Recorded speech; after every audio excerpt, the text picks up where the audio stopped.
All right, so this session we're going to carry on with the topics that or not with the topics, but we're going to carry on in the track that we were talking about earlier, which is how do you make a great application on macOS 10. And if you remember in session 111 yesterday, I had at the beginning the good, better, best scenarios for adopting Aqua. And in the best scenario, or even in the better, we started to talk about things like help tags and doing lists, making lists appear properly on macOS 10. Doing the right thing with the dock. So one of the very basic things that every application should do is respect the dock's position, right? And not size windows behind that. We're going to talk about that in this session. Some of the other things you might do, some applications might do with the dock, is animate the dock icon or the application icon. And we're going to talk about some of that material here. So to go in depth on this stuff, I'd like to bring Guy Fullerton back on stage from the High Level Toolbox team.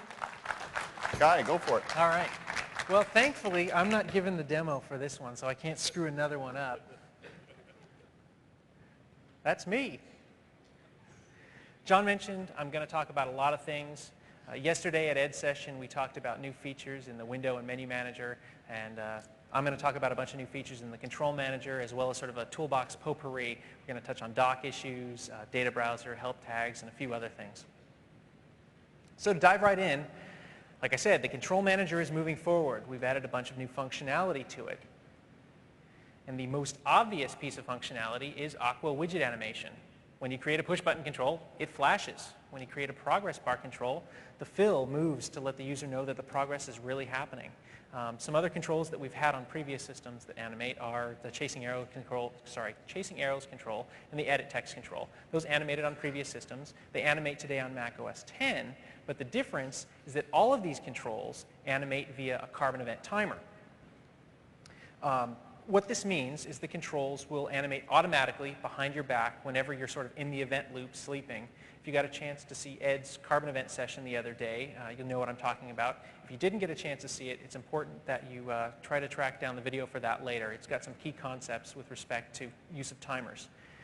But fundamentally what this means is that you no longer need to call idle controls for the system controls under Aqua on macOS 10. They're going to do their animation automatically via a timer, so you don't need to be calling wait next event with some small timeout just so you can call idle controls. In fact, that's going to be bad because your app's going to be using up a lot of the CPU and you don't want to do that. Now all of the controls will begin to animate as soon as they've drawn once. We do this so that we can get the proper look as soon as a window appears. We don't want to begin animating a push button, for instance, right after the window appears before you get the update event, because you'll see the button show up before the rest of the window panes. So what we do is we actually delay the beginning of the animation until after the control draws normally once. And for some of the controls, particularly the progress bar and the chasing arrows, we offer a way to start and stop the animation if that's useful to your users. You might want to say that a download's paused for some reason, or there's a network lag, and so you want to stop spinning the arrows for that reason. And you can do that via the set control data API. Set control data takes a control and a tag for the type of data you want to set. And in these particular cases, you pass in the kcontrol progress bar animating tag or kcontrol chasing arrows animating tag, as well as a Boolean value for whether or not you want it to animate. So you can start and stop it that way. Now push buttons, the way you start and stop them from animating is by marking them as default. There's a bunch of different ways you can do that. The preferred way is set window default button. This is a new API for Carbon. Essentially, what it does for you is it marks a particular control as the default control for a given window. And the coolest thing about this is if that default control is a push button, the push button will begin animating. The other benefit of set window default button is that it also tells the Carbon Event Manager which control to hit when the user presses the return or enter key. So if you can use set window default button, by all means, go ahead and do it. It's going to get you the most free functionality now and in the future. Now, an API that you're probably familiar with already is set dialog default item. If you use the dialog manager a lot, you use this API to tell the dialog manager which the default button is. And of course, when you call this API, we will start the default button animating appropriately. And if neither of those really serve your needs, if you want more fine-grained control over whether or not a button is animating, you can use set control data to toggle on or off the animation as you wish with the kcontrol push button default tag. We've added a number of new widgets for Aqua, and you can see all of them up on the screen. I'll go through them sort of one by one and tell you what they're useful for. We have a rounded bevel button. You can see those down at the bottom of the window snapshot there. It's just a different look for a bevel button.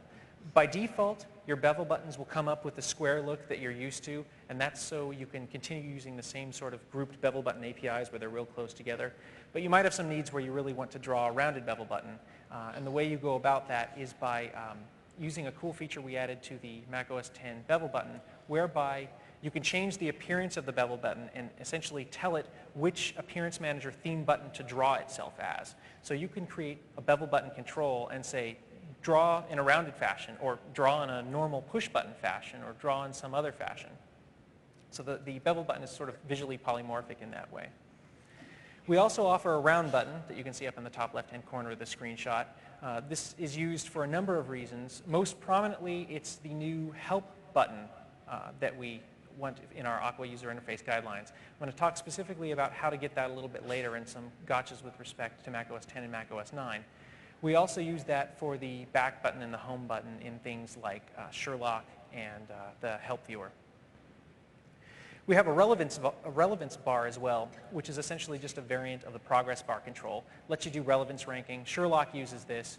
If you were using the progress bar control in macOS 9 and Carbon to do a relevance rank, that's not going to give you the right appearance under Aqua on macOS 10, so you should really begin using the relevance bar under macOS 10. We also have a disclosure button, which is not on the screenshot. That's most prominently used in a navigation services dialog, and it's useful for controlling whether a window resizes or shrinks back to show you more details. Something that's not exactly new for Aqua, but that I wanted to point out, is the fact that we still have four-sided tabs. Platinum has supported four-sided tabs. You can have tabs on the top, right, bottom, and left of your control. But earlier releases of macOS 10 didn't support the full functionality. I think we only supported top tabs for a while. Well, they're all back into the GM release of macOS 10, so you can continue using them on all four sides. Of course, we have appearance primitives to draw all of these widgets. So if you don't feel comfortable using the controls or you have very specialized needs, you can call the Appearance Manager to draw any of these for you. Another request we got when we came out with the Aqua user interface guidelines was we need smaller controls or differently sized controls. The normal controls are basically platinum sized, but there are certain cases in your user interface where you've got a small palette or some other tiny piece of screen real estate where you need to draw a bunch of small checkboxes or small push buttons or something like that. And the Aqua widgets are just too big for those cases. So what we did is we implemented some small versions of various system controls so that you could get the right look under Aqua. And a lot of applications out there had small controls already on macOS 9. That's because they implemented them themselves. They wrote custom CDEFs, or maybe they weren't CDEFs. They just wrote custom code to draw these things. And of course, those are going to look really ugly under Aqua. So if you're using your own hand-rolled small controls, you want to begin using the system-supported smaller controls. There are four basic sizes of controls now. Like I mentioned before, the platinum metrics are the normal sizes. This allows you to have a window that's laid out and have it look just fine on Platinum and just fine on macOS 10. Some controls, like the checkbox and the radio button, support a smaller size. Others, like the progress bar, support a larger size. The progress bar is an interesting case, actually, because the default progress bar size, being the same size as it was in Platinum, is good for your layout purposes. But unfortunately, the default size for the progress bar does not match the Aqua user interface guidelines. The guidelines say you should use a larger one. So in order to match the guidelines, you need to set the size of your progress bar control to be the large size. The fourth size we support is actually an automatic size. And we've actually supported this for a while, just not explicitly. Certain controls like the scroll bar vary how they draw depending on how wide or narrow you make the control rectangle themselves. If your scroll bar is about 15 or 16 pixels wide, we're going to draw the normal size scroll bar. But as soon as you drop it below a certain threshold, which I think is about 12 pixels, we begin drawing a narrower, small scroll bar. So the scroll bar is one of the ones that can support an automatic size. Now, if you don't like the automatic sizing for scroll bars, you can explicitly request either the normal or small size if you wish. But in general, you need to make sure that you don't just use these because they're available. You need to have good reasons for them. The larger size controls are much more reasonable, and if you can fit them into your interface, please do so, even if it means making your windows a little bit larger. But if you do have specialized needs, like to fit a whole bunch of widgets on a palette or some other small bit of screen real estate, go ahead and use the small controls that we provide. Now, to change the size of a control, it's really straightforward. You can use the Set Control Data API. I mentioned it this session, the previous session. You pass it a control, you pass it the tag for the data type you want to change. In this case, you say change the control size, kcontrol size tag, and then you pass the size that you're interested in, kcontrol size normal, small, large, or auto. Not all controls support all sizes, so be ready to handle errors. I believe we have comments in the header which say which controls support which sizes. But in general, if you're good about handling errors, you'll be just fine. The other important thing to note is right now these are only available on Mac OS X. CarbonLib 1.3 does not support any of the control sizing stuff. We're investigating what we would need to do to bring that into CarbonLib, but I can't make any promises about it. So this got brought up last session and in the Q&As, but it bears repeating. The control manager supports the notion of an embedding hierarchy, and we've done that since Mac OS 8.0. It's been optional on the traditional operating system, including CarbonLib. But now on Mac OS X, embedding is always on. And this has certain interaction side effects for your application. Essentially, hit testing in draw order might not be exactly what you expect on Mac OS X if your application does not use the embedding hierarchy on Mac OS 9. So my suggestion to everyone is always explicitly request the embedding hierarchy. You do it on 9 just so you can get the embedding hierarchy, and you do it on 10, it's effectively a no-op because the embedding hierarchy is already there, and it's still totally legal to do that. But make sure you explicitly request the embedding hierarchy and run your app on 9 and get your behavior straightened out on there, and you should be able to take that app then and put it on 10 and see good behavior. Create root control is generally the way you turn on embedding. Creating a root control for a window switches on the embedding hierarchy. That's not the only way you necessarily can turn on the embedding hierarchy. If you use the dialog manager, you can specify a DLGX resource, which corresponds to your DLOG resource. And there is a feature bit in that DLGX resource that says, please turn on the embedding hierarchy for me. And you can do the same thing with alert resources. Now, the reason we turn this on automatically on Mac OS X is that it not only allows us to really simplify the Mac OS X code base. We basically had divergent code on the traditional OS. We got rid of one whole side of the divergent code and divergent behaviors. So that makes our maintenance life a lot easier.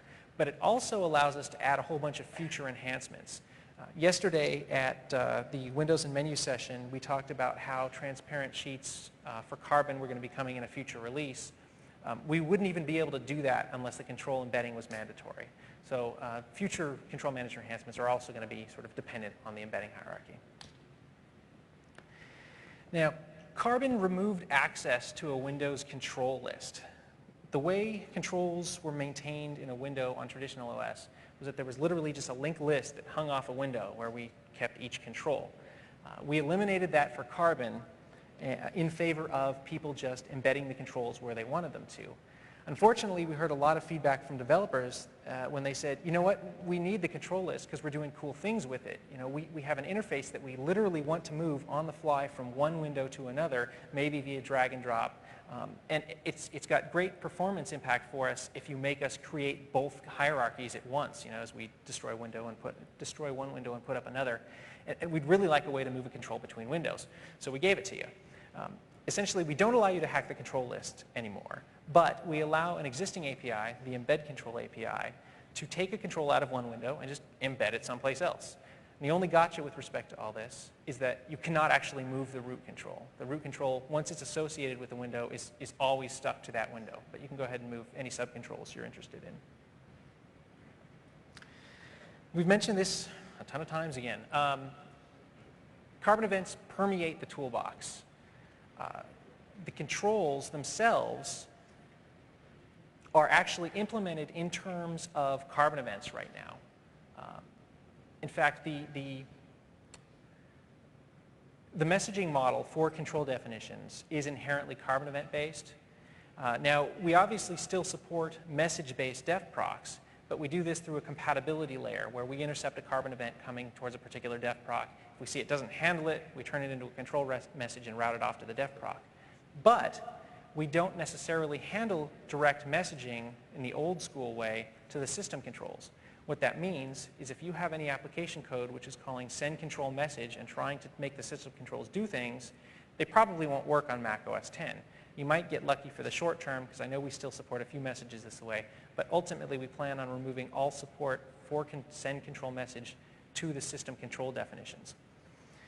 Generally speaking, you shouldn't even need send control message anyway. We have high-level control manager APIs that let you do things like drawing and hit testing and whatever at a very high level. So you could probably just eliminate your use of send control message in favor of these other APIs. Now, if you have custom controls, you may not be planning on revving them to support carbon events anytime soon, and you're using send control message with them, obviously, now. You can continue to do so. We're not going to eliminate the send control message API. We're just going to prevent it from working with the system control definitions. But your custom CDEFs will still work just fine. So I want to go into a few of the future enhancements we're adding to the control manager.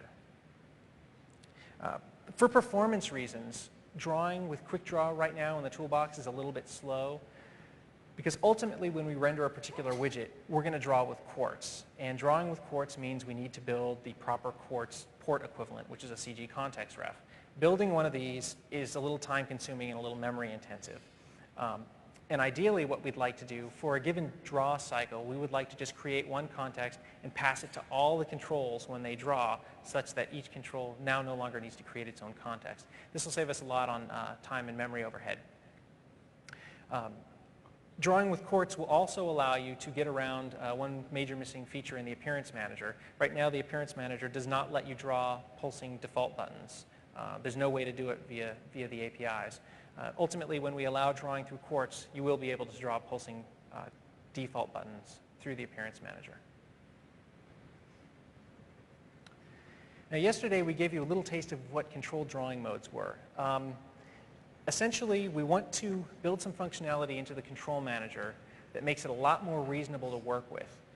Right now, when you call a control manager API, you don't necessarily know whether or not it's going to draw. If the control is visible, it draws for some APIs. And on Mac OS X, you notice that it draws if you call set control bounds, but on CarbonLib, it doesn't draw. And there's all sorts of weird little nuances like that that we've had historically. And we want to offer a way that lets you have more explicit control of exactly when a control draws. In fact, we want to get to a point where controls don't really draw by default. You can go configure a control 5 times with 5 control manager APIs and not draw until you've done all that configuration. And finally, at some later point, the control manager should be able to say, well, you know what? I know what controls are dirty, so why don't I just go and redraw them? And this was all done initially to allow us to support transparent sheets, which will be coming up in the future. But it gave us a whole bunch of these cool side effects, and in the future we're going to allow you to turn this stuff on for your Windows and get all kinds of cool performance benefits. I'm going to switch gears a little bit and start talking about the dock. A lot of applications need a new icon. Right now, your icons are probably 32 by 32, and they look pretty miserable. And with the dock being so prominent in the interface and the fact that the dock can display 128 by 128 icons, you need to spend a lot of time making your dock icon look great. But it may not be enough to just put a great looking icon in the dock. Some applications need to put status in the dock. They need to, the best example is Mail application. Mail puts a little marker in the dock that says how many messages you've got unread. It's a really cool feature, but at the same time you don't want to overdo it. You shouldn't just animate your application icon or badge something onto your application icon just because the APIs are there. You need to not be intrusive into the user's visual space unless it's going to be meaningful to them. If you find an instance in your application where animating your icon would be useful, there's a number of different ways you can do it. Probably the most straightforward way, if you're used to programming for traditional Mac OS, is to use Quick Draw. And the way we allow this is through the use of the begin and end QD context for application dock tile APIs. These APIs give you a color graph pointer that you can draw into, and when you call end, it ends up putting the image into the dock for you. Now, Quick Draw, as you know, does not support transparently in the alpha channel properly. And if you want your application icon to have transparency, you need to draw with Quartz. And you do that with a similarly named begin and end CG context for application dock tile. You call those, you draw with Quartz, you end the context, it draws to the screen. You can also do badging, which is what Mail does. And there's only, unfortunately, a Quartz way of doing that. But in order for badging to work properly, it needs to use alpha, so that's why it's Quartz only. And we've got a couple APIs for that as well. Now, all of these APIs have pretty good documentation in the header itself. They're in macapplication.h. We show you some ways you use them, some of the pitfalls in there, so I suggest you check those out. Your minimized windows also show up in the dock, and therefore you might want to change the icon that's used to represent them. When a window is first minimized and put into the dock, the window manager automatically takes a snapshot of the entire window, its structure, its content, and everything, scales it down to 128 by 128, and puts that in the dock. If your application has fairly simple needs and you just want to update the image in the dock based on your Windows new image contents while it's minimized, you can do that with the Update Collapse Window Dock tile. So if your application has a minimized window and it's busy processing and you put some more status in your window or you change some image slightly and you want it to be reflected in the dock, just call Update Collapse Window Dock tile on your window and the window manager will just do the right thing for you automatically. If you need more custom control, we offer APIs for those as well. Create and release Qt context for Collapse Window Dock tile. And these APIs are all documented in macwindows.h. And we're working with the documentation people to get other forms of documentation available. But right now, I took a look at these headers the other day, and they're really, really good. They explain a lot of what you need to know. Now, to give you a more concrete example of all this, I would like to bring up David McLeod, and he can show you some of the details. David? Thanks. Good morning. I wrote a small demo application, if you could bring up, right, that shows the use of just those few APIs that Guy mentioned, and I have an example of each one. It's a little demo application called Tyler, and keep an eye on this guy down here. That's the guy that's going to get animated. First, I'm going to draw on it with Quick Draw. I'm not a graphic artist or anything. I didn't have anybody make fancy art for me. You can see that I had to erase behind the image. Otherwise, I would have left behind some remnants of the other icon that was already there. Unfortunately, when you erase with Quick Draw, any drawing at all with Quick Draw just stomps your alpha, and it's completely opaque, not transparent at all. So the API is there, but I really wouldn't recommend using Quick Draw. Go to the Quartz stuff. It's fairly easy to use. Next, I'll show Quartz. You can see it's the same drawing. If you can see really up close on it, it's all anti-aliased and stuff because Quartz is really nice. That way you get it all for free. There's also a transparency on here. You can't really see it unless I drag a window behind it. You can see that all that drawing is transparent. You can see right through it, see the window up there. The next thing I'll show you here is I'm going to add a tile to the badge.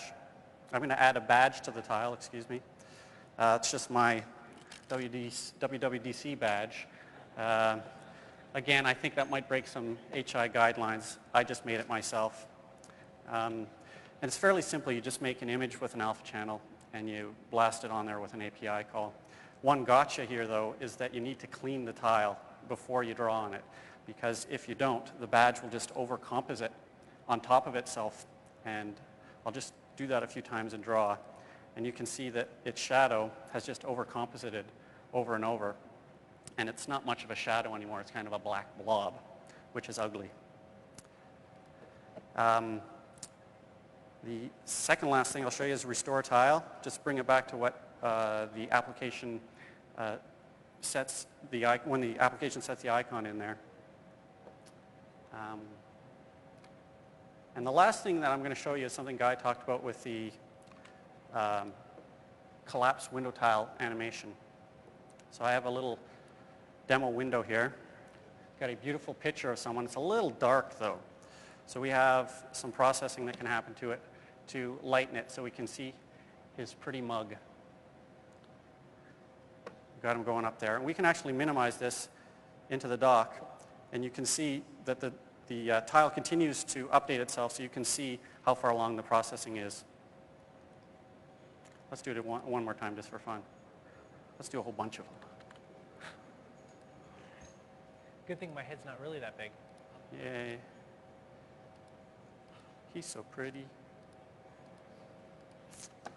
So you can see they're all down there animating. And you can also see that there's a whole bunch of things down there animating, and it's a little ugly. So don't get crazy doing the animating. It's just fun sometimes. Next, I'll just show you just some of the code I used. It was all very simple and straightforward to do. First, you saw me do the quick draw animation. You call in and you get QD context for the application dock tile. You keep a hold of the port and you get to use it for a while. I happen to do some erasing here. You really do have to erase. You can get the same compositing problems with quartz. And if you don't erase with the quick draw, you'll end up with remnants of your previous tile drawing on there. I do a little bit of drawing using quick draw. Everybody knows how to do that, probably better than I do. And here's a gotcha. When you request a context, you always have to flush the context before you finish with it, because the tile won't update until it gets some other update queue later on. So don't forget to flush. It's really important. And lastly, you got to tell the dock that you're finished with that context and you're not going to be drawing in there anymore. That's the quick draw way, and you saw how it made everything opaque and it just killed the transparency. That's just no fun. Very similar code to do the quartz. I begin the CG context right here. I clear it out. This particular clear, though, maintains the transparency. So I start out with something completely transparent and I can start drawing on that. I do the happy face drawing again, and I happen to do a little bit of transparent yellow in there, and that's how you can see through it.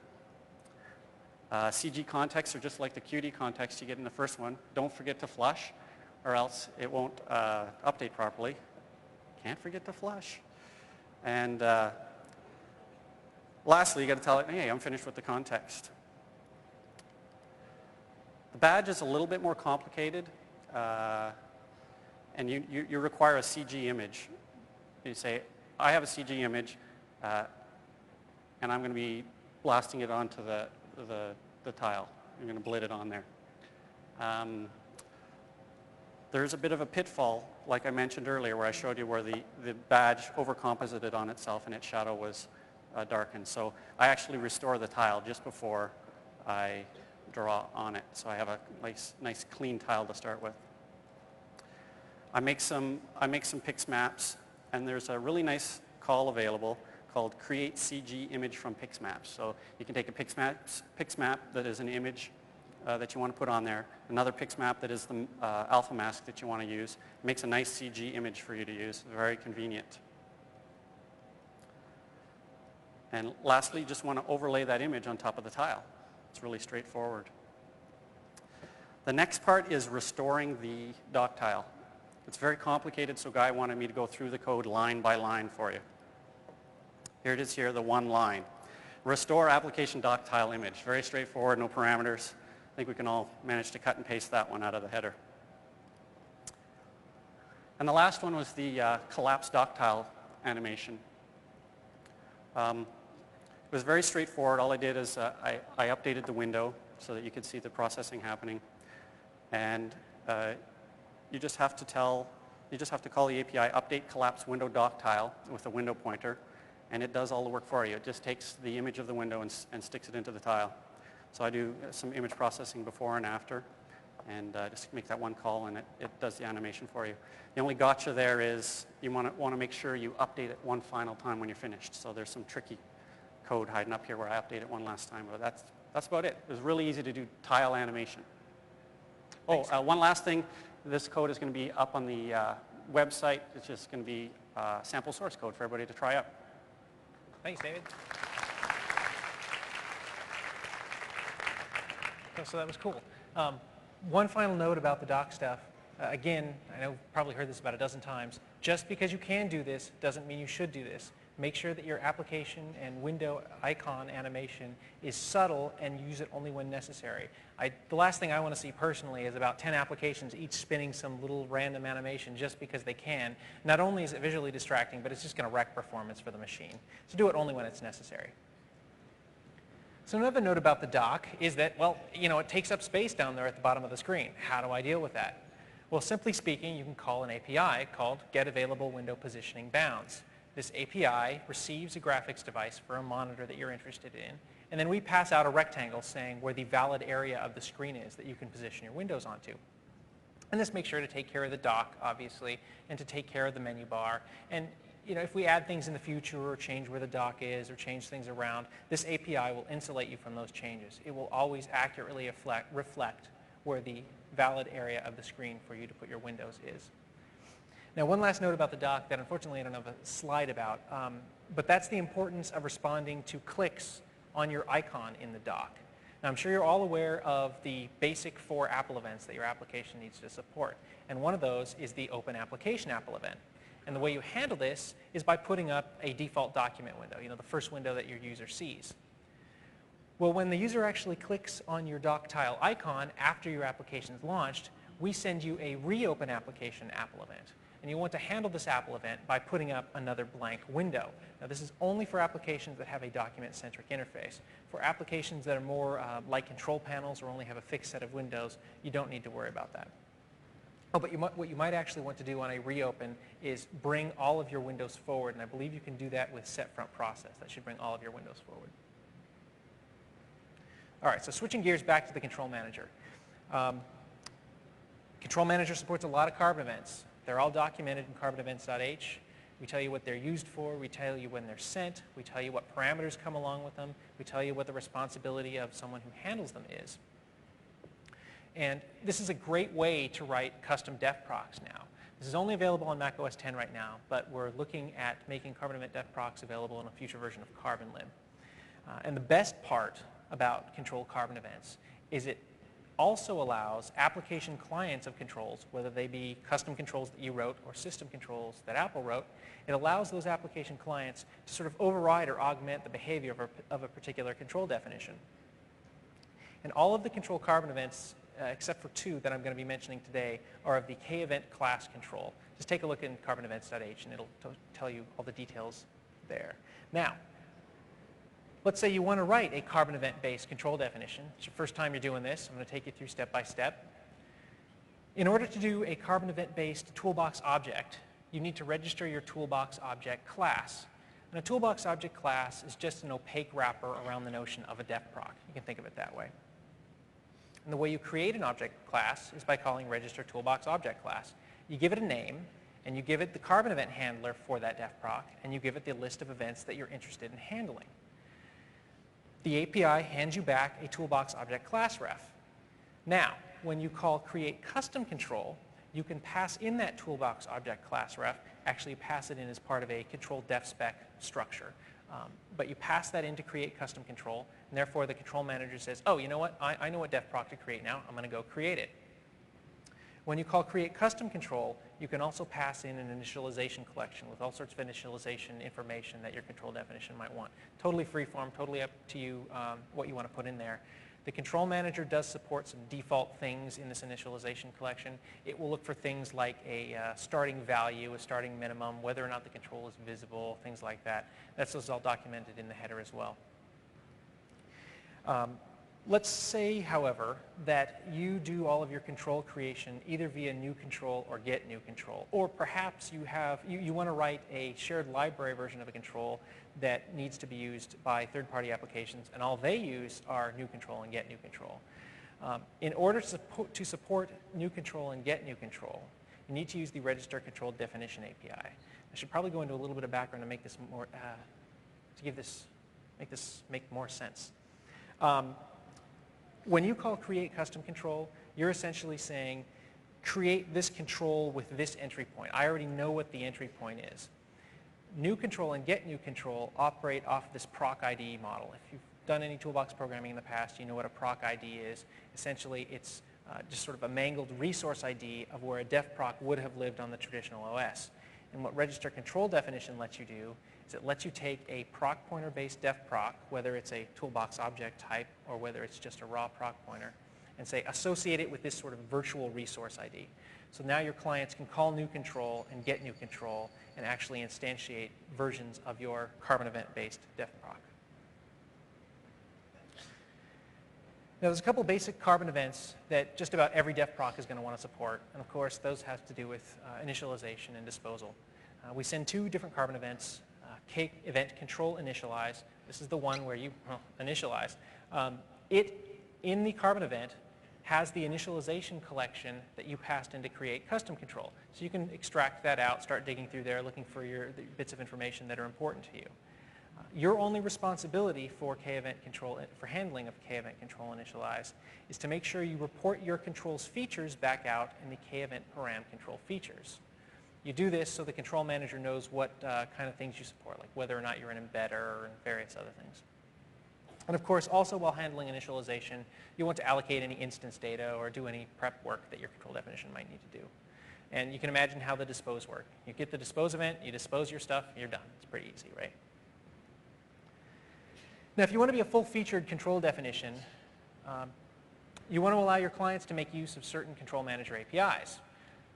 For instance, if your clients want to determine what the proper size of your control is given its current settings, like let's say an application creates a static text control, and they start out creating one that's just 10 pixels wide and 10 pixels long, just because it's the easiest way for them to do it, and then they shove some text in there, and then they want to ask the control manager, hey, how big should you really be to display all your text? You would use the getControlBestRect API to do so. In order for a control definition to report the right thing, it needs to listen to the K-event control getOptimalBounds carbon event. You handle this carbon event by examining your current state, figuring out how big you should be, and you can even include a baseline offset. This baseline offset allows your clients to do things like line up the text baselines for two totally different widgets, make things look right according to the Aqua Human Interface Guidelines. Now, another API that you might want to allow your clients to support is getControlRegin. getControlRegin allows your clients to ask for any region relative to a particular part code of your control, as well as a couple sort of meta part codes, like the structure and the content part. When the application calls getControlRegin, we send your control definition, a K-event control get part region, and well, guess what? It has the part in it that the client is interested in, and it's your responsibility to figure out what the region is, stuff that in the carbon event, and say you handled it, and then you're done. You'll probably want to handle the K-control structure meta part and the K-control content meta part in addition to all the sort of unique parts of your control. And these will allow your clients to determine the total draw area of your control as well as the sort of embeddable area of your control. And likewise, get and set control data is a free-form way that clients can ask your control for a certain piece of information. It basically enables you to provide information to clients that the control manager does not already have explicit support for. For instance, the disclosure triangle, no, that's a bad example, of the static text control. The static text control supports a one-line mode or a two-line mode.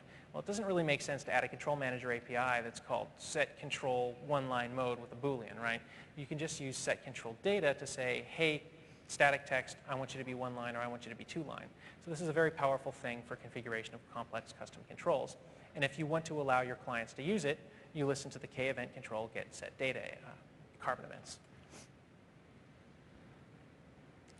Any control worth its salt is probably going to draw, right? To do that, you listen to the K-event control draw carbon event. And normally for message-based CDEFs, you always draw on the current port. But for this carbon event, we actually pass you the port that we want you to draw into. And in fact, we only optionally pass you this port. If you see a port inside the K-event control draw carbon event, draw into that port. If you don't, go ahead and draw into the current port. And likewise, if your control supports a sort of opaque background that you need subcontrols to be rendered on top of properly, you want to listen to the K-event control apply background and K-event control apply text color carbon events. These give you a chance to set up the background properly so your subcontrols can erase. Most controls track the mouse. How do you do that? Well, it's actually really simple if you have a simple control.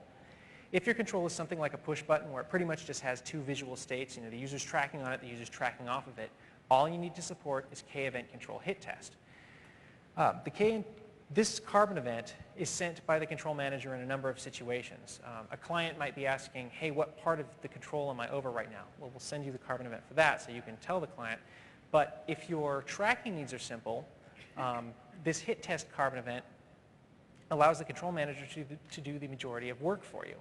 You simply respond with the part code the mouse currently is over, and if you have simple needs, the control manager will just highlight and unhighlight you with draw carbon events as appropriate. And if you have more complex tracking needs, you should listen to the K-event control track carbon event. This is sort of the one-stop shopping high-level carbon event where you can do anything you need to do. It's this carbon event is sent to you almost immediately after a client calls handle control click or track control. You've got full reign. You can do custom tracking, weird scroll bar behavior, anything you want. Now there's actually about a half a dozen more tracking related carbon events, and they're honestly fairly complex, and I'm not going to go into the details here, but I doubt you'll really need to use them. If you are a widget like a scroll bar and you want the control manager to sort of do its default thumb behaviors and weird things like that, you can actually take advantage of about the half dozen other carbon events. Those are all documented in the header pretty well, so take a look there. If you want to support keyboard input, the first thing you must do is support the notion of focusing. We talked about focusing before. It basically says, you know what, my control is ready for keyboard input. I'm where the keyboard input should go. So in order to support that, you need to listen to the K-event control set focus part carbon event. There's a lot of information on this slide, but it's really all important. When you get sent this event, you're going to be told which part to focus. Now, sometimes you might be told to focus no part. That means clear the focus if you have it already. Other times, you might be told a specific part to focus. So you should go ahead and focus that specific part. Other times, like when the user hits the tab key or shift tab key as they're tabbing through your user interface, we say focus the next part or focus the previous part. So you want to handle those as appropriate. Of course, if you're not currently focused and you receive the carbon event that says focus the next part, you should focus to your first part. And as you keep receiving next part carbon events, keep focusing next part until you get to the end. And finally, when you're at the last available focusable part and you receive another request to focus the next part, just turn your focus off. Of course, you do the reverse if the user is asking for the previous part. Now, your one responsibility on exit from this carbon event is to tell the control manager what part is really focused. This is so the control manager can do certain smart things. Just store your currently focused part in the K-event param control part of the carbon event, and that's all you really need to do. You might optionally want to support the K-event control get focus part carbon event. In fact, this is probably, most of you will not need to support this if you return the proper part in K-event param control part. But if you have very special needs, you might want to take advantage of this carbon event. It allows the control manager to request sort of lazily what part is focused. Oh, actually, let's go back one more thing. This becomes especially important in the future. One thing we want to do with macOS 10 is allow keyboard navigability across all of the user interface. And it's a little ways off, but the only way to make that happen for your custom controls is to support these carbon events. You will not be able to make it happen for controls that are message-based. Now, the cool thing is you can actually have a message-based control that just installs a few carbon event handlers, and this might be one of them you want to take advantage of. So I'd suggest checking this stuff out, learning how it works, because it'll become very important in the future if you want to have a totally keyboard navigable UI. So once you've got the focus, you want to accept keyboard input. The best way to do that is to listen to a carbon event that's not part of the control class. This is actually part of the text input class, and it's of class K-event class text input. The carbon event specifically is K-event text input Unicode for key event. A little cumbersome of a name, but it's documented well in the header. And essentially, the Unicode character stream is stored in a parameter of that carbon event. You extract it, you slap it into your control, and you're pretty much all set.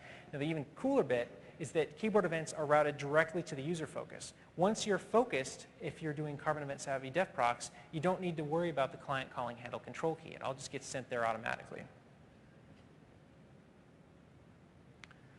Now, there's several more events you may or may not want to handle depending on how complex your control is. The first is K-event control activate and deactivate. These are sent when a client calls activate or deactivate control. Now, generally speaking, most widgets will not need to respond to these carbon events. These are only useful if you need to change your control's internal state as a result of activating or deactivating. You don't need to worry about handling this event if you only change your visual state on activating and deactivating. I guess the best example of this is the edit text control. When it receives this carbon event, it calls TE activate, right? Because it needs to disable the look of the edit field. And it doesn't just do that to get the visual look. It needs to do that so that the text services manager can make sure to deactivate any TSM documents and stuff of that nature. But in general, other controls like the push button, they don't worry about it because after this carbon event is sent to your control, the control manager will request to draw anyway, so you'll be redrawn in the proper visual state. Now, a lot of controls are becoming more complex these days. Case in point, the data browser. We'll talk more about the data browser a little bit later, but as controls become more complex, it becomes important to display a proper cursor when you're over a control. We're no longer at the point where we know, all right, well, we want an arrow over buttons and just about everything. Oh, except for the edit text control, which needs an insertion point. No, now we're at the situation where, all right, if I'm over one of the column headers in Data Browser, I need to display the little expando arrow cursor, unless I'm all the way expanded to one direction, and then I want to show the expando cursor that only points the other direction. So we have a handle control set cursor API, which was introduced relatively recently. And in order to take advantage of that, you just listen to the k-event control set cursor carbon event. We tell you where the mouse location is, as well as what modifier keys are down. And then you can look at your control's internal data structures and figure out what cursor to put up. Likewise, contextual menus are becoming more important in the user interface. We offer a handle control contextual menu click API. And when the client calls this, we send you a k-event control contextual menu click carbon event. Now the cool bit is these carbon events will be sent to your control definition automatically if the default window handler is installed on your window. It means if you're very carbon event savvy, your control definition can just handle these carbon events. You don't need to worry about the right API calls because the toolbox is going to call them for you. Now, so far, most of the carbon events I've been talking about have been very concentrated in the defproc space, right? These are things that the definition themselves are going to want to handle so it can display the proper user interface or do the right functionality. But some applications may actually be interested in listening to certain changes in the controls. So we have these sort of state change notification carbon events that get sent out. Applications can listen to these just by installing a handler for the appropriate carbon events on a controls target. And in fact, applications can even listen to all the previous carbon events I've talked about by using the same technique. If you really want, you can override the way a control activates or deactivates just by putting that handler on. So these state change notifications, in particular the first one, the value field changed, this carbon event gets sent out anytime the minimum, the maximum value, or view size changes on a control. And we send you a sort of before and after snapshot so you can determine what changed and how to react appropriately. Likewise, when a control is embedded into a parent control, we send that parent a k-event control added subcontrol carbon event so that it can react properly, maybe position it in the right place or do something, whatever it needs to do. And we also send a removing subcontrol carbon event when we're about to remove it from the window. And a really cool one, actually, is the k-event control bounds changed carbon event. We send this out anytime the control's bounds changes as a result of size control, move control, set control bounds. And in fact, it even gets sent out recursively. If you have a parent control with a bunch of subcontrols in it and you move the parent control, all the subcontrols do move, so they also get a k-event control bounds changed carbon event. Now the reason I think this particular one is so cool is because it will let us fix certain performance problems in some of the larger CDEFs. If you have a large, complex, visually complex CDEF and you resize, right now the control manager says draw everything. And if it's particularly expensive for you to draw, that can take a lot of time. You see the lag, maybe a flash on Mac OS 9, and it just really isn't a good thing.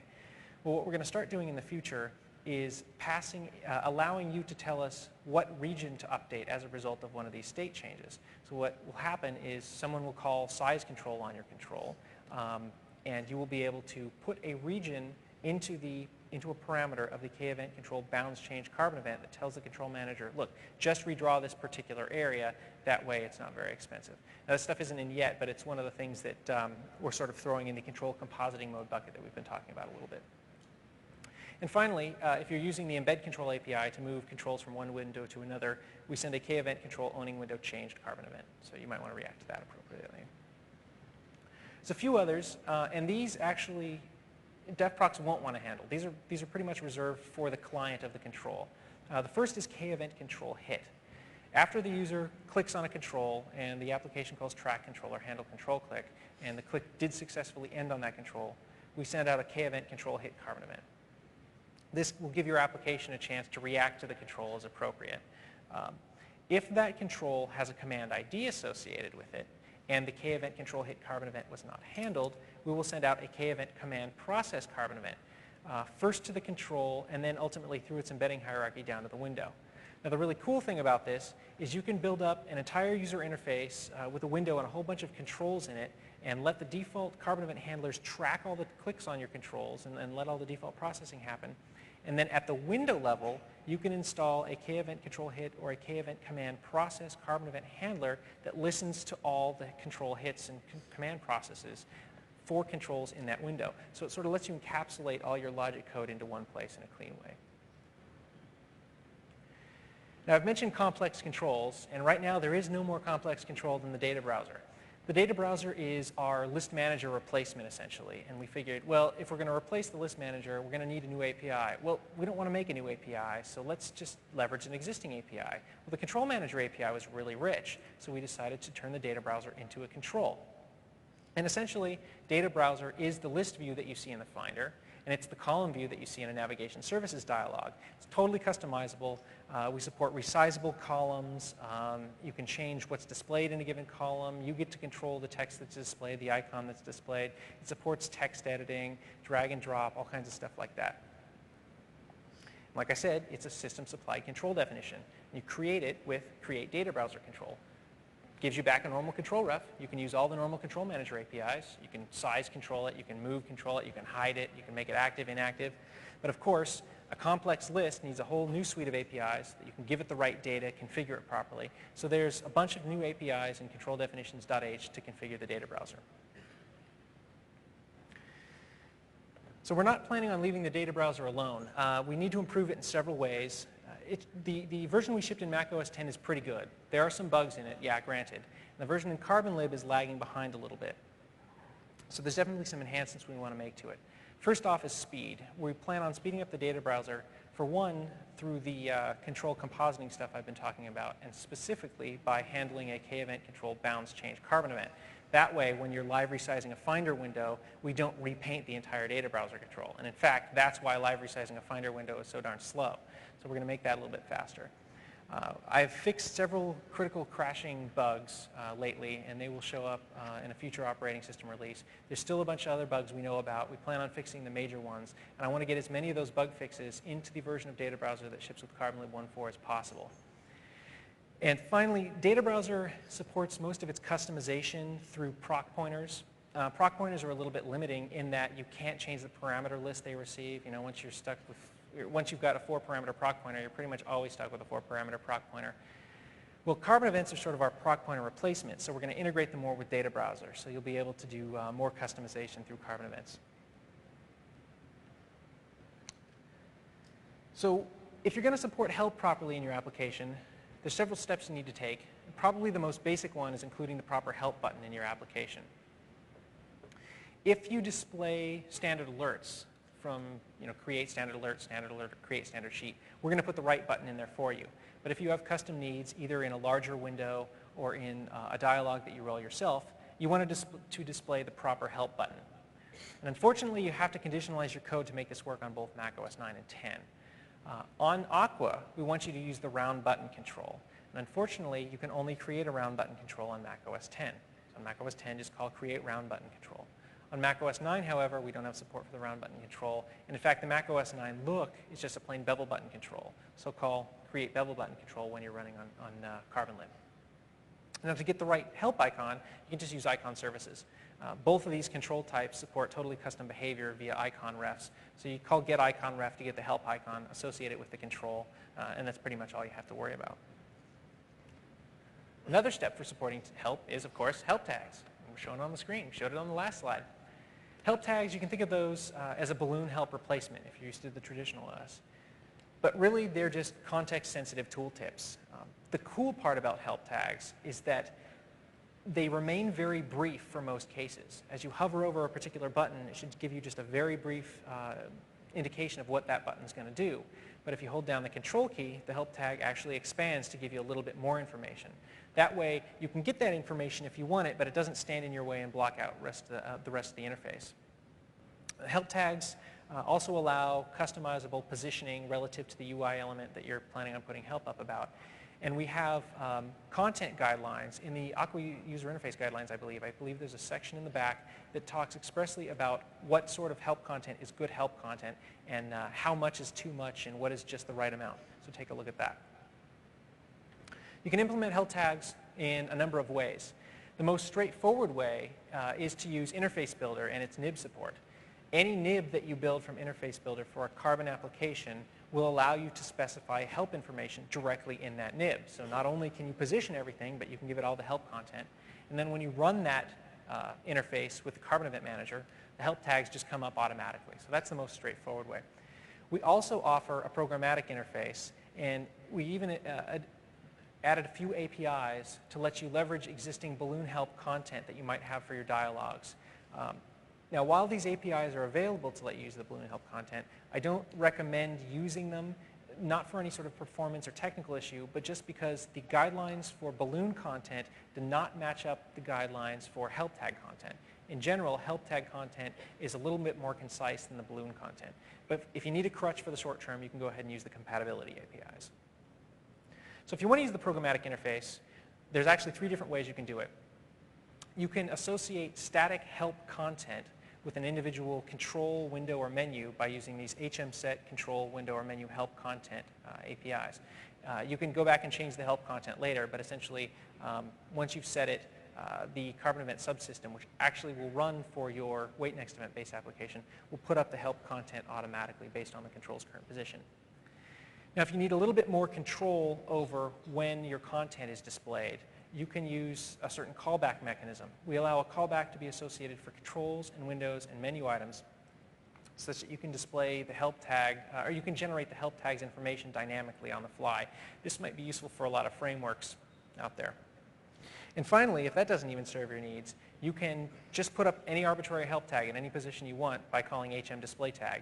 You provide the right hot rectangle and the right help data, and you just put it up on screen, and there you go. Now, unfortunately, tearing down the help tags is a little cumbersome. We forgot the remove tag API. So right now, what you have to do, yeah, I know, we're lame sometimes. Right now, what you have to do is turn off help tags to make the help tag go away, and then turn help tags back on. Kind of a crummy workaround, but it'll do the trick. Now, on the drag manager front, most of the stuff's the same, although there's a few gotchas. The drag highlight color is changed under Aqua. It's no longer the, I think it was a blue for Platinum. We now have a theme brush to allow you to draw the proper Aqua Savvy drag highlight.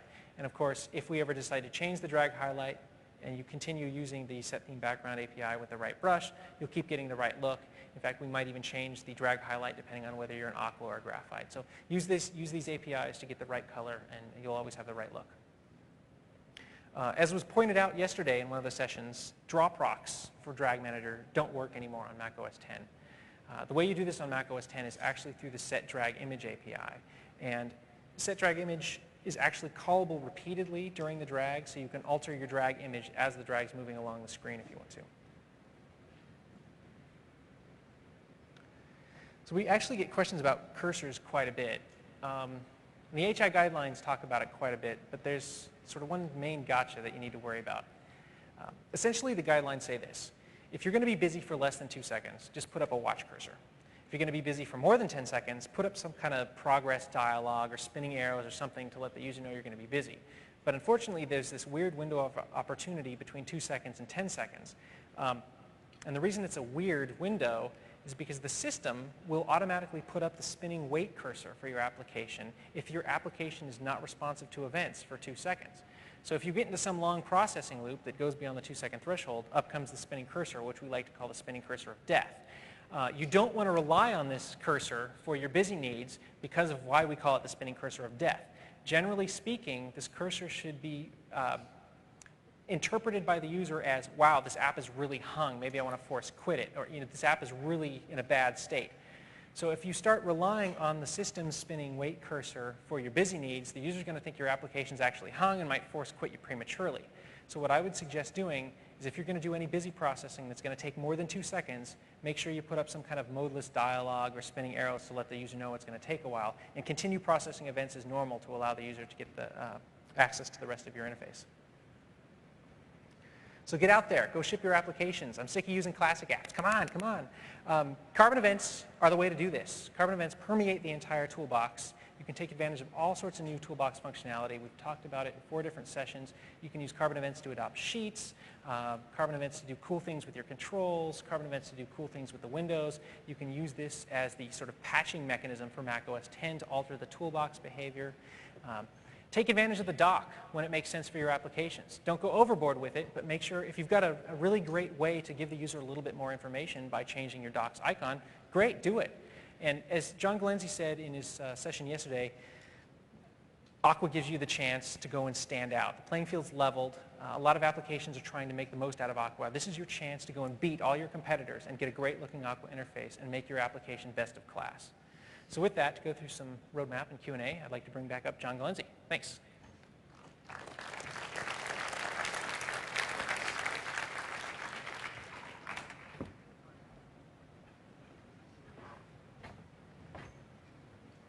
Let's see, the roadmap. The first one, 119, we just had that earlier this morning, so if you weren't here, you got to watch it on DVD. Designing Aqua icons, go to that one on Friday, tomorrow morning here in this hall at 10:30. It's going to be a great session. Apple Help, again, we've talked through all of these, so I won't go into great detail. Anything new here? No, all this stuff happened. No, Okay. Feedback form, Friday, tomorrow. Oh yes, feedback on the high-level toolbox, correct. Give us your feedback as to what you want added to the high-level toolbox or Carbon functionality to get a really great user experience with your product on 10. There's my contact info if you need anything added to the system or you think we're missing something or something's not working the way you want it to work, please contact me, or if you have questions about creating a great application on 10, feel free to send me email and work with me to get your app revised for macOS 10.